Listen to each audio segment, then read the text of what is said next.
النادي الأهلي بيفوز على وادي دجلة في دوري نايل 3-1. أحرز الأهداف تريزيجيه وزيزو ومروان عثمان الوافد الجديد للنادي الأهلي. وأحرز هدف دجلة زياد أسامة، هدف جميل وحلو. وادي دجلة طمع في النادي الأهلي، قال لك قبل التوقف الدولي كان كل من هب ودب عمال يلوش في الأهلي، وكان الأهلي مش في حالته، فقرر إنه يلعب بخطة مع النادي الأهلي إنه يهاجم ويطير الأجناب ويهجم ويعمل ضغط على النادي الأهلي، وما كانش متخيل ايه عواقب الطريقة اللي بيلعب بيها دي. رد عليه الأهلي إن الأهلي لعب في كل المساحات الفاضية اللي ورا مدافعين وادي دجلة اللي كانوا طايرين، وقدر النادي الأهلي إنه يستفيد من أخطاء لعبة وادي دجلة. وادي دجلة كان هو اللي بيغلط وهو بيحضر، وكان الأهلي بس مجرد إنه بيستفاد من الأخطاء ويحرز الأهداف.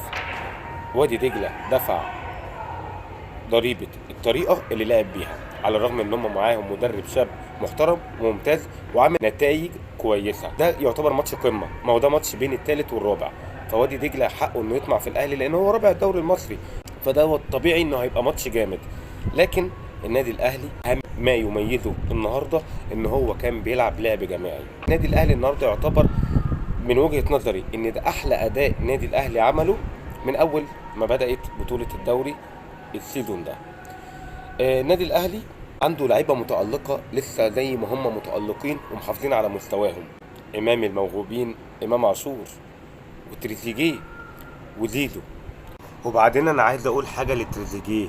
تريزيجيه تعالى، انت خدت حقنه الديك لهيطه؟ انت حد خلاك نايم واداك الحقنه بتاعت الديك لهيطه؟ ايه بسم الله ما شاء الله، يا رب تفضل على كده. ايه العقل والرزانه والحكمه والحنكه دي؟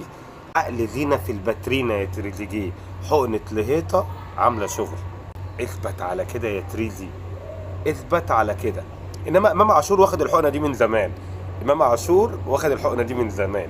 اغلبية لعيبة الاهلي كويسين، مفيش غير الغلطة بتاعت ياسر ابراهيم اللي محطش دماغه كويس وهو بيدافع، فالكورة طلعت ومن هنا الغلطة جت، واحرز دجلة الهدف الوحيد بتاعه اللي هو يعتبر بصراحة احلى ما في اللقاء.